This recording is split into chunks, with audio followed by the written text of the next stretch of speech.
नमः शिवाय। जय श्री राम, जय माँ जानकी। आप सभी का हमारे YouTube चैनल पर हार्दिक स्वागत है। आज सीता नवमी है, तो आइए सुने सीता नवमी से जुड़ी पौराणिक कथा और महत्व के बारे में। हिंदू पंचांग के अनुसार हर साल वैशाख मास के शुक्ल पक्ष की नवमी तिथि को सीता नवमी मनाई जाती है। मान्यता है कि इस दिन माता सीता धरती से प्रकट हुई थी। इसी के कारण इस दिन को सीता नवमी, जानकी नवमी और सीता जयंती के रूप में मनाते हैं। माना जाता है कि इस दिन माता सीता की विधिवत पूजा करने से व्यक्ति को हर दुख दर्द से निजात मिल जाती है। इसके साथ ही वैवाहिक जीवन में चली आ रही समस्याओं से भी छुटकारा मिल जाता है। वैवाहिक महिलाएं इस दिन पति की लंबी आयु के लिए व्रत रखती हैं। इसके साथ ही माता सीता के साथ साथ भगवान राम की भी पूजा की जाती है। कहा जाता है कि इस दिन माता सीता और प्रभु श्री राम की पूजा करने से माता लक्ष्मी के साथ विष्णु जी का आशीर्वाद प्राप्त होता है। इस दिन माता सीता की पूजा करने के साथ उन्हें 16 श्रृंगार चढ़ाना चाहिए। इससे अखंड सौभाग्य की प्राप्ति होती है। सीता नवमी के दिन माँ सीता के साथ श्री राम की पूजा करने का विधान है। इस दिन सूर्योदय से पहले उठकर नित्य कार्यों को निपटा लें, स्नान कर लें, साफ वस्त्र धारण करें, पूजा आरंभ करें। सबसे पहले एक लकड़ी की चौकी में पीला या फिर लाल रंग का वस्त्र बिछाकर माता सीता और श्री राम की तस्वीर रखें। इसके बाद बगल में एक कलश स्थापित करें। अब पूजा आरंभ करें। सबसे पहले कलश में जल, सिंदूर, अक्षत और भोग लगाएं। इसके बाद माता सीता और राम जी की पूजा करें। माता सीता को सिंदूर, अक्षत, फूल, माला, वस्त्र चढ़ाने के साथ 16 श्रृंगार चढ़ाएं और भोग लगाएं। इसके बाद श्री राम को पीला चंदन, फूल, माला, अक्षत चढ़ाने के साथ भोग लगाएं। घी का दीपक और धूप दीप जलाकर सीता माता के मंत्र, चालीसा, कथा आदि का पाठ करने के बाद माता सीता की आरती और श्री राम जी की आरती करते हुए भूल चूक के लिए माफी मांग लें। पूजा के समय श्री सीताय नमः और श्री सीता रामाय नमः इन मंत्रों का कम से कम 108 बार जाप अवश्य करना चाहिए। आप इस दिन रामायण का भी पाठ कर सकते हैं। अब आइए सुने सीता नवमी से जुड़ी पौराणिक कथा। कथा के अनुसार माता लक्ष्मी जी का अवतार सीता माता अपने पिछले जन्म में मुनि कुशध्वजा की बहुत ही सुंदर पुत्री वेदवती थी। वे भगवान विष्णु की भक्त थी। वे हर समय केवल उनकी पूजा में ही लीन रहती थी। उनका प्रण था कि वे भगवान विष्णु के अतिरिक्त किसी और से विवाह नहीं करेंगी। उनके पिता एक ऋषि थे। वे अपनी बेटी के इस प्रण को अच्छी तरह से जानते थे। उन्होंने कभी अपनी पुत्री को अपना मन बदलने के लिए विवश नहीं किया। पुत्री की इच्छा का सम्मान करते हुए उन्होंने पुत्री के लिए आए अनेकों शक्तिशाली राजाओं और देवताओं के रिश्तों को मना कर दिया। मना किए गए रिश्तों में से एक रिश्ता दैत्यों के शक्तिशाली राजा शंभु का भी था। रिश्ते के लिए ना मिलने पर दानव शंभु ने इसे अपना अपमान समझा और अपने अपमान का बदला लेने के उद्देश्य से मौका देखकर वेदावती के माता पिता का वध कर दिया। अपने माता पिता की मृत्यु के बाद वेदवती संसार में बिल्कुल अकेली और अनाथ हो गई। वे अपने पिता के आश्रम में ही रहने लगीं और सारा समय भगवान विष्णु का ध्यान करने लगीं। वेदवती बहुत ही खूबसूरत थी और उनकी तपस्या ने उन्हें पहले से भी अधिक सुंदर बना दिया था। एक बार लंका के राजा रावण ने उसे जंगल में भगवान विष्णु के लिए तपस्या करते हुए देखा। वो वेदवती की सुंदरता पर मोहित हो गया।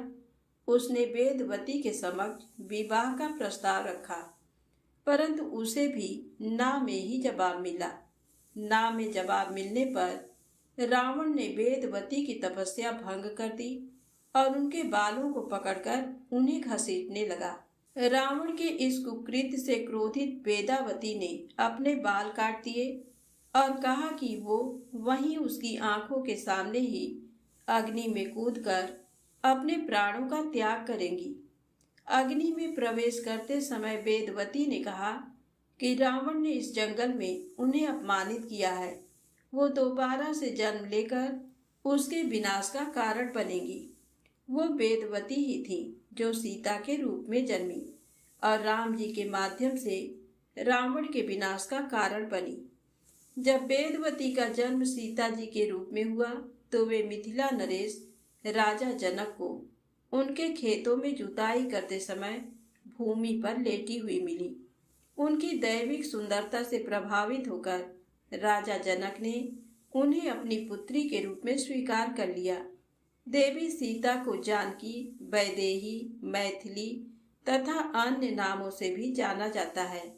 वे राजा जनक को भूमि पर पड़ी हुई मिली थी, इसलिए उन्हें भूदेवी की संतान भी माना जाता है। प्रेम से बोले सीता माता की जय हो।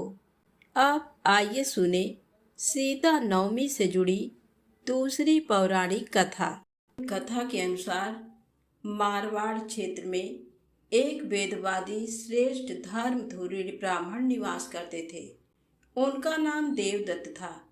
उन ब्राह्मण की बड़ी सुंदर रूप गर्विता पत्नी थी।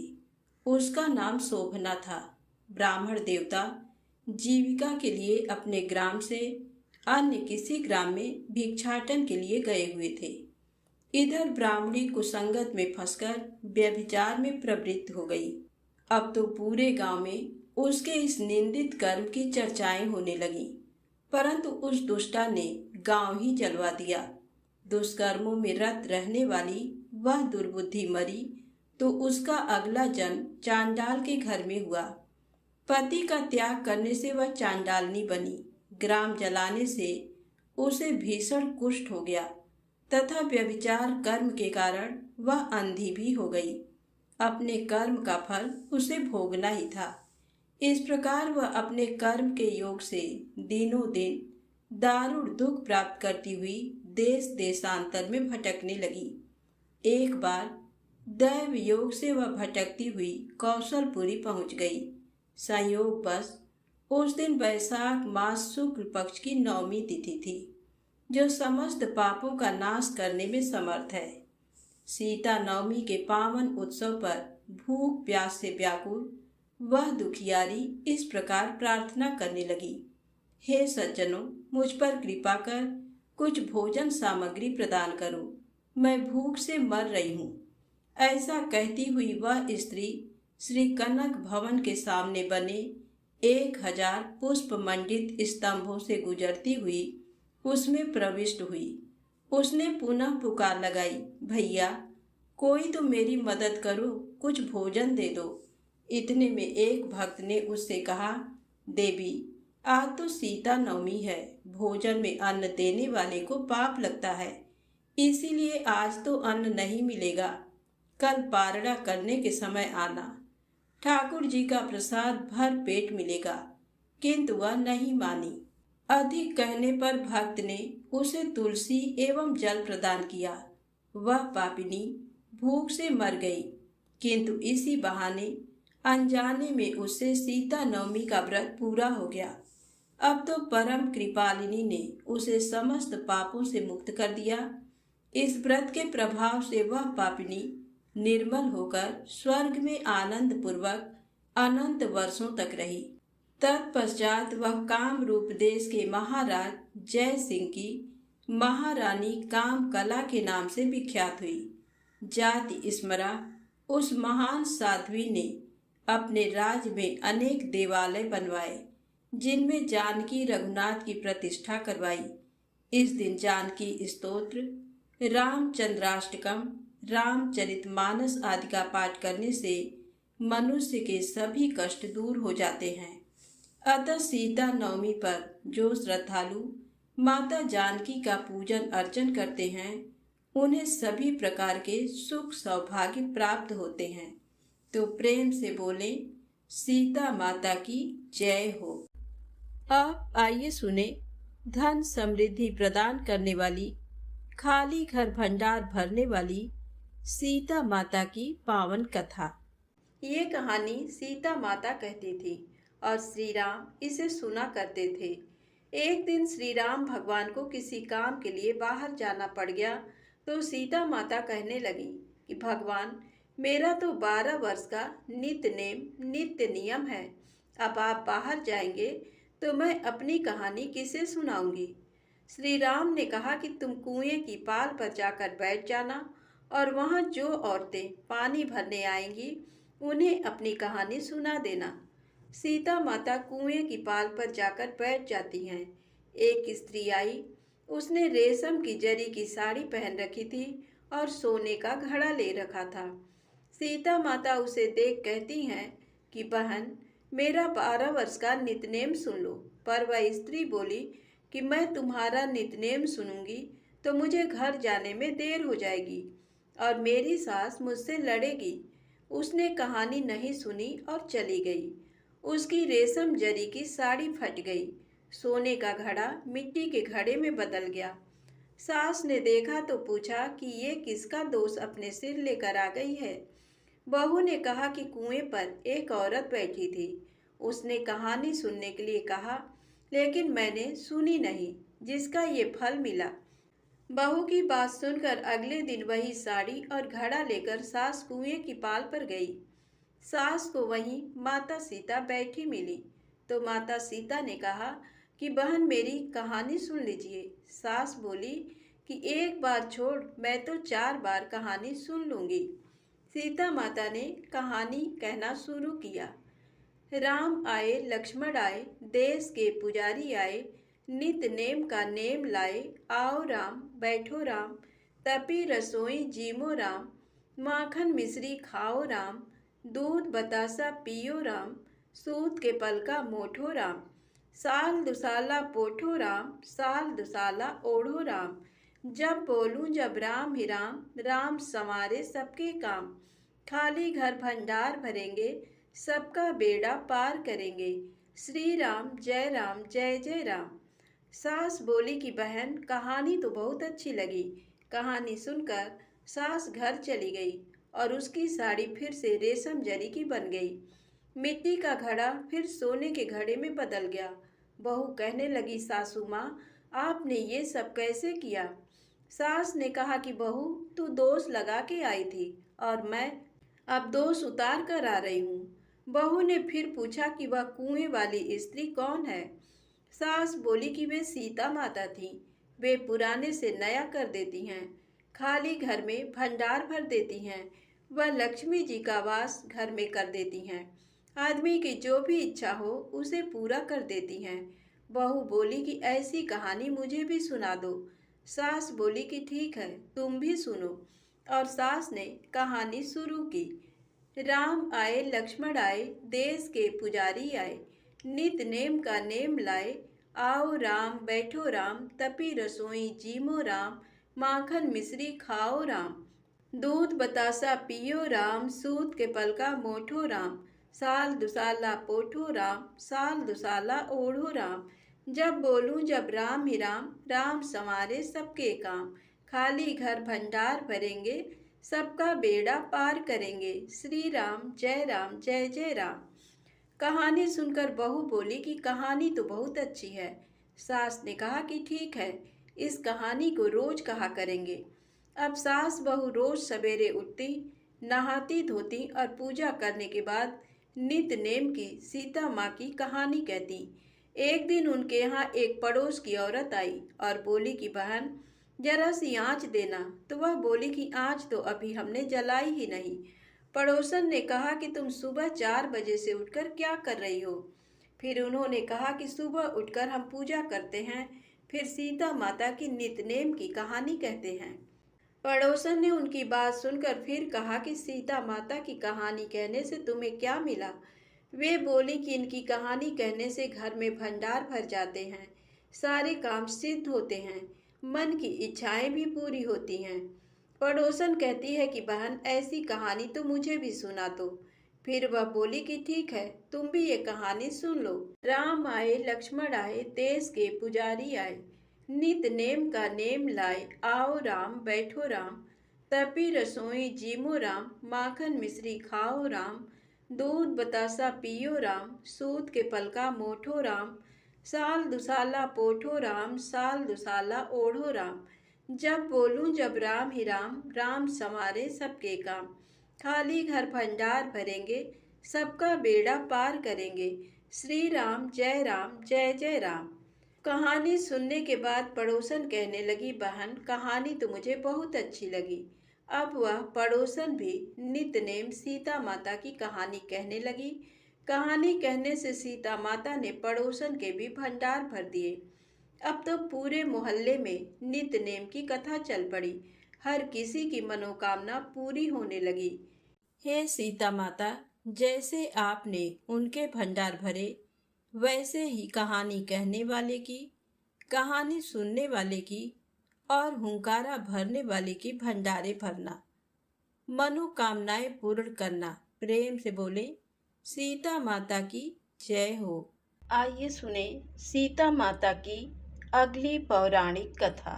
वात्सायन जी ने पूछा, स्वामिन, जिनकी उत्तम कीर्ति संपूर्ण जगत को पवित्र करने वाली है, उन्हीं जानकी देवी के प्रति उस धोबी ने निंदा युक्त वचन क्यों कहे, इसका रहस्य बतलाइए। शेष जी ने कहा, मिथिला नाम की महापुरी में महाराज जनक राज्य करते थे। उनका नाम था सौरध्वज। एक बार वे यज्ञ के लिए पृथ्वी जोत रहे थे। उस समय चौड़े मुंह वाली सीता के द्वारा एक कुमारी कन्या का प्रादुर्भाव हुआ, जो रति से भी बढ़कर सुंदर थी। इससे राजा को बड़ी प्रसन्नता हुई और उन्होंने भुवन मोहिनी शोभा से संपन्न उस कन्या का नाम सीता रख दिया। परम सुंदरी सीता एक दिन सखियों के साथ उद्यान में खेल रही थी। वहां उन्हें सुक पक्षी का एक जोड़ा दिखाई दिया, जो बड़ा मनोरम था। वे दोनों पक्षी एक पर्वत की चोटी पर बैठकर इस प्रकार बोल रहे थे, पृथ्वी पर श्री राम नाम से प्रसिद्ध एक बड़े सुंदर राजा होंगे। उनकी महारानी सीता के नाम से विख्यात होंगी। श्री रामचंद्र जी बड़े बुद्धिमान और बलवान होंगे तथा समस्त राजाओं को अपने बस में रखते हुए सीता के साथ 11,000 वर्षों तक राज्य करेंगे। धन्य हैं वे जानकी देवी और धन्य हैं श्री राम, जो एक दूसरे को प्राप्त होकर इस पृथ्वी पर आनंद पूर्वक विहार करेंगे। तोते के उस जोड़े की ऐसी बातें करते देख सीता ने सोचा कि ये दोनों मेरे ही जीवन की मनोहर कथा कह रहे हैं, इन्हें पकड़कर सभी बातें पूछूं। ऐसा विचार कर उन्होंने अपनी सखियों से कहा, ये पक्षियों का जोड़ा बहुत सुंदर है, तुम लोग चुपके से जाकर इसे पकड़ लाओ। सखियां उस पर्वत पर गईं और दोनों सुंदर पक्षियों को पकड़ लाईं। लाकर उन्होंने सीता को अर्पण कर दिया। सीता उन पक्षियों से बोली, तुम दोनों बड़े सुंदर हो, देखो डरना नहीं। बताओ तुम कौन हो और कहाँ से आए हो, राम कौन है और सीता कौन है, तुम्हें उनकी जानकारी कैसे हुई। इस सारी बातों को जल्दी जल्दी बताओ, मेरी ओर से तुम्हें भय नहीं होना चाहिए। सीता के इस प्रकार पूछने पर दोनों पक्षी सब बातें बताने लगे। देवी, वाल्मीकि नाम से प्रसिद्ध एक बहुत बड़े महर्षि हैं, जो धर्मज्ञों में श्रेष्ठ माने जाते हैं। हम दोनों उन्हीं के आश्रम में रहते हैं।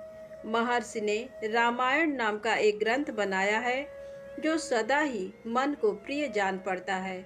उन्होंने शिष्यों को उस रामायण का अध्ययन कराया है तथा प्रतिदिन वे संपूर्ण प्राणियों के हित में संलग्न रहकर उस रामायण के पद्यों का चिंतन किया करते हैं। रामायण का कलेवर बहुत बड़ा है। हम लोगों ने उसे पूरा पूरा सुना है। बारंबार उसका गान और पाठ सुनने से हमें भी उसका अभ्यास हो गया है।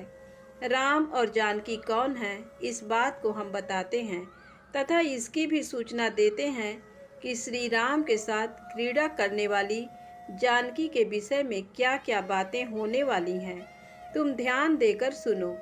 महर्षि ऋष्यशृंग के द्वारा कराए हुए पुत्रेष्टि ये यज्ञ के प्रभाव से भगवान विष्णु, राम, लक्ष्मण, भरत और शत्रुघ्न ये 4 शरीर धारण करके प्रकट होंगे। देवांगनाएं भी उनकी उत्तम कथा का गान करेंगी। श्रीमान राम महर्षि विश्वामित्र के साथ भाई लक्ष्मण सहित हाथ में धनुष लिए मिथिला पधारेंगे। उस समय वहां एक ऐसे धनुष को जिसका धारण करना दूसरों के लिए कठिन है, देखकर वे उसे तोड़ डालेंगे और अत्यंत मनोहर रूप वाली जानकी किशोरी सीता को अपनी धर्म पत्नी के रूप में ग्रहण करेंगे। फिर उन्हीं के साथ श्री रामचंद्र जी अपने विशाल साम्राज्य का पालन करेंगे। ये तथा और भी बहुत सी बातें वहाँ रहते समय हमारे सुनने में आई है। सुंदरी, हमने तुम्हें सब कुछ बता दिया, अब हम जाना चाहते हैं, हमें छोड़ दो। कानों को अत्यंत मधुर प्रतीत होने वाली पक्षियों की ये बातें सुनकर सीता ने उन्हें मन से धारण किया और पुनः उन दोनों से इस प्रकार पूछा, राम कहाँ होंगे, किसके पुत्र हैं और कैसे वे दूल्हा वेश में आकर जानकी को ग्रहण करेंगे तथा मनुष्यावतार में उनका श्री विग्रह कैसा होगा। उनके प्रश्न सुनकर सुखी मन ही मन जान गई कि ये ही सीता हैं। उन्हें पहचान कर वह सामने आ उनके चरणों पर गिर पड़ी और बोली, श्री रामचंद्र जी का मुख कमल की कली के समान सुंदर होगा। नेत्र बड़े बड़े तथा खिले हुए पंकज की शोभा को धारण करने वाले होंगे। नासिका ऊंची, पतली और मनोहारिणी होगी। दोनों भौहें सुंदर ढंग से परस्पर मिली होने के कारण मनोहर प्रतीत होंगी। भुजाएं घुटनों तक लटकी हुई एवं मन को लुभाने वाली होंगी। गला शंख के समान सुशोभित और छोटा होगा। वक्षस्थल उत्तम, चौड़ा एवं शोभा संपन्न होगा। उसमें श्रीवत्स का चिन्ह होगा। सुंदर जांघों और कटिभाग की शोभा से युक्त उनके दोनों घुटने अत्यंत निर्मल होंगे, जिनकी भक्तजन आराधना करेंगे। श्री रघुनाथ जी के चरणार बिंद भी परम शोभा युक्त होंगे और समस्त भक्तजन उनकी सेवा में सदा संलग्न रहेंगे। श्री रामचंद्र जी ऐसा ही मनोहर रूप धारण करने वाले हैं। मैं उनका क्या वर्णन कर सकती हूँ। जिसके 100 मुख हैं वह भी उनके गुण का बखान नहीं कर सकता। फिर हमारे जैसे पक्षी की क्या बिसात है। परम सुंदर रूप धारण करने वाली लावण्यमयी लक्ष्मी भी जिनकी झांकी करके मोहित हो गई, उन्हें देखकर पृथ्वी पर दूसरी कौन स्त्री है जो मोहित ना हो। उनका बल और पराक्रम महान है। वे अत्यंत मोहक रूप धारण करने वाले हैं। मैं श्री राम का कहाँ तक वर्णन करूं। वे सब प्रकार के ऐश्वर्यमय गुणों से युक्त हैं। परम मनोहर रूप धारण करने वाली वे जानकी देवी धन्य हैं, जो श्री रघुनाथ जी के साथ हजारों वर्षों तक प्रसन्नता पूर्वक विहार करेंगी। परंतु सुंदरी, तुम कौन हो, तुम्हारा नाम क्या है, जो इतनी चतुरता और आदर के साथ श्री रामचंद्र जी के गुणों का कीर्तन सुनने के लिए प्रश्न कर रही हो। पक्षियों की ये बातें सुनकर जनक कुमारी सीता अपने जन्म की ललित एवं मनोहर चर्चा करती हुई बोली, जिसे तुम लोग जानकी कह रहे हो वह जनक की पुत्री मैं ही हूँ। मेरे मन को लुभाने वाले श्री राम जब यहाँ आकर मुझे स्वीकार करेंगे तभी मैं तुम दोनों को छोड़ूंगी, अन्यथा नहीं। क्योंकि तुमने अपने वचनों से मेरे मन में लोभ उत्पन्न कर दिया है। अब तुम इच्छा अनुसार खेल करते हुए मेरे घर में सुख से रहो और मीठे मीठे पदार्थ भोजन करो। ये सुनकर सुग्गी ने जानकी से कहा, साध्वी, हम वन के पक्षी हैं, पेड़ों पर रहते हैं और सर्वत्र विचरा करते हैं। हमें तुम्हारे घर में सुख नहीं मिलेगा। मैं गर्भिणी हूँ, अपने स्थान पर जाकर बच्चे पैदा करूँगी, उसके बाद फिर तुम्हारे यहाँ आ जाऊँगी।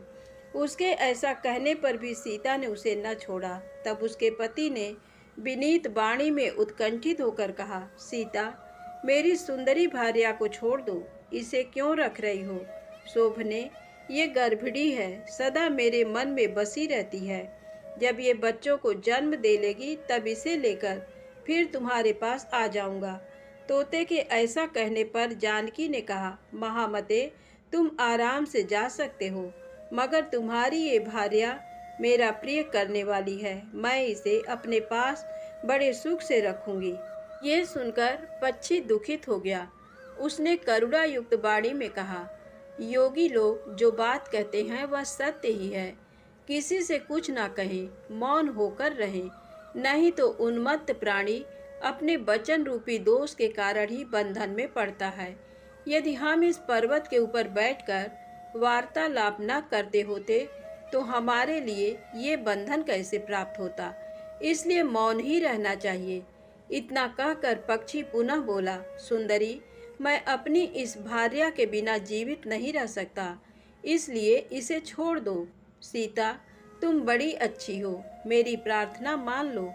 इस तरह नाना प्रकार की बातें कहकर उसने समझाया, किंतु सीता ने उसकी पत्नी को नहीं छोड़ा। तब उसकी भार्या ने क्रोध और दुख से आकुल होकर जानकी को शाप दिया, अरे, जिस प्रकार तू मुझे इस समय अपने पति से विलग कर रही है, वैसे ही तुझे स्वयं भी गर्भिणी की अवस्था में श्री राम से अलग होना पड़ेगा। यूं कहकर पति वियोग के शोक से उसके प्राण निकल गए। उसने श्री रामचंद्र जी का स्मरण तथा पुनः पुनः राम नाम का उच्चारण करते हुए प्राण त्याग किया था। इसलिए उसे ले जाने के लिए एक सुंदर विमान आया और वह पक्षी उस पर बैठकर भगवान के धाम को चली गई। भार्या की मृत्यु हो जाने पर पक्षी शोक से आतुर होकर बोला, मैं मनुष्यों से भरी हुई श्री राम की नगरी अयोध्या में जन्म लूंगा तथा मेरे ही वाक्य से उद्वेग में पड़कर इसे पति के वियोग का भारी दुख उठाना पड़ेगा। ये कहकर वह चला गया। क्रोध और सीता जी का अपमान करने के कारण उसका धोबी की योनि में जन्म हुआ। जो बड़े लोगों की बुराई करते हुए क्रोध पूर्वक अपने प्राणों का परित्याग करता है, वह द्विजों में श्रेष्ठ ही क्यों ना हो, मरने के बाद नीच योनि में उत्पन्न होता है। यही बात उस तोते के लिए भी हुई। उस धोबी के कथन से ही सीता जी निंदित हुई और उन्हें पति से वियुक्त होना पड़ा। धोबी के रूप में उत्पन्न हुए उस तोते का शाप ही सीता का पति से बिछोह कराने में कारण हुआ और इसी से वे वन में गईं। तो प्रेम से बोलें, सीता माता की जय हो।